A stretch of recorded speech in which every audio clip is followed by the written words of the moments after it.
The first algebraic method that we'll learn for solving a system of linear equations is called substitution. To solve a system of two linear equations in two variables using substitution, do the following. Number 1, solve one equation for one variable. Number 2, substitute this expression in for the appropriate variable in the other equation. Number 3, solve the resulting equation now in one variable. That'll give us half of our solution. Number 4, back substitute the known value into either original equation and solve for the other variable. That'll give us the value for the second variable. So number 5, express the solution as an ordered pair xy and check the answer in both original equations. So let's apply this on example 1. Solve each system using the substitution method and express the answer as an ordered pair. So on example A, we have two linear equations and two variables. Recall that first equation is in what we call slope-intercept form, and the second equation is in standard form.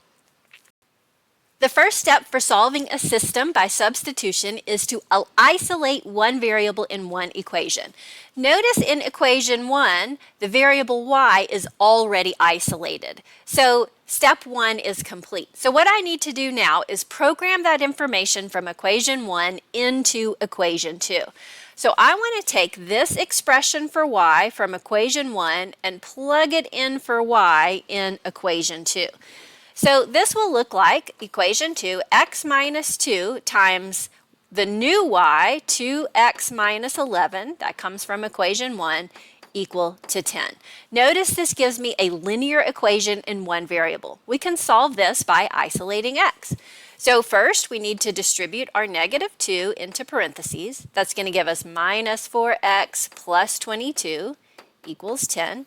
We'll combine like terms on the left to obtain negative 3x plus 22 equals 10. Subtract 22 from both sides. 10 minus 22 is going to give me negative 12. And then divide both sides by negative 3 to get x equals 4. Remember, our solution is an ordered pair, so we're halfway there. We need to go back and find the value for y. So I'm going to take the known information, that is x equals 4, and I'm going to go back to one of the two original equations and solve for y. Because y is isolated in equation 1, that one is convenient to use. But remember, you could use either equation. So we're going to replace the x in equation 1 with the value that we found for x, which was 4, and then calculate y. So it looks like y would be 8 minus 11 or negative 3. So if we put this together as an ordered pair, x is first, of course, y is second. Our proposed solution would be ordered pair 4, negative 3. But we want to make sure that this is correct. So let's check that ordered pair in both equations. So my first equation was y equals 2x minus 11. I'm going to replace y with negative 3 and x with 4. And calculating the right side, again we have 8 minus 11, which is negative 3. So we can see that that ordered pair balances the first equation. But we want to make sure that it balances both equations. So my second equation was x minus 2y equals 10. I'm going to replace x with 4 and y with negative 3 and test to see if that balances the equation. On the left side here, we have 4 minus 2 times negative 3, which would give us plus 6. And you can see we have a balanced equation there as well.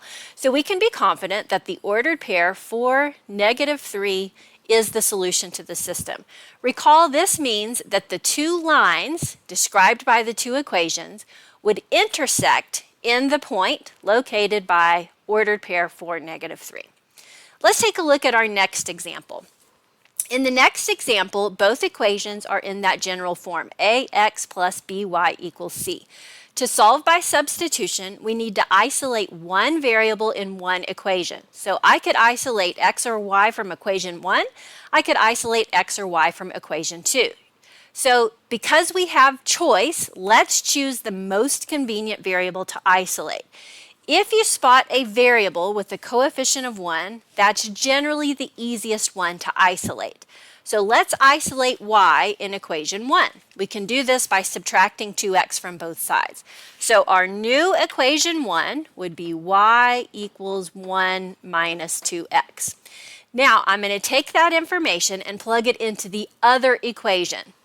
So I want to take 1 minus 2x and plug it into the other equation where I see the y. So this is going to give us 3x plus 2 times y, which is getting replaced with 1 minus 2x equals 4.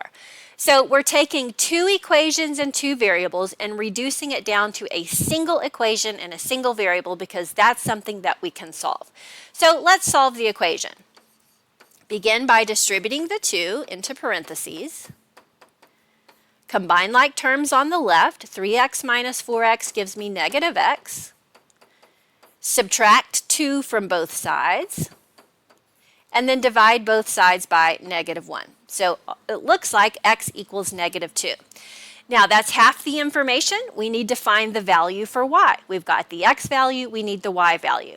So you can go back to either one of those two original equations and use the known information to find the unknown variable. The most convenient equation to use would be the one where we isolated y. So we're going to take y equals 1 minus 2x and replace the x with negative 2. This would give us 1 plus 4, or it looks like a y value of 5. So our proposed solution as an xy ordered pair, x is negative 2 and y is 5. But let's check by substitution. So let's plug our ordered pair negative 2, 5 into that first equation to see if it balances. So we're going to replace x with negative 2 and y with 5 and see if we have a balanced equation. So on the left side we have negative 6, on the right side negative 6 plus 10, and on the right side we have 4. So clearly we have a balanced equation. To be sure, we're going to check it in the second equation, which is 2x plus y equals 1. Notice I'm going back to the original second equation just to be absolutely sure. So 2 times negative 2 plus 5, we want to know, is that equal to 1? Negative 4 plus 5 equals 1. So we have a balanced equation. So again, this means that the two lines described by the two original equations will intersect in the ordered pair negative 2, 5. So this is how we solve a system by substitution.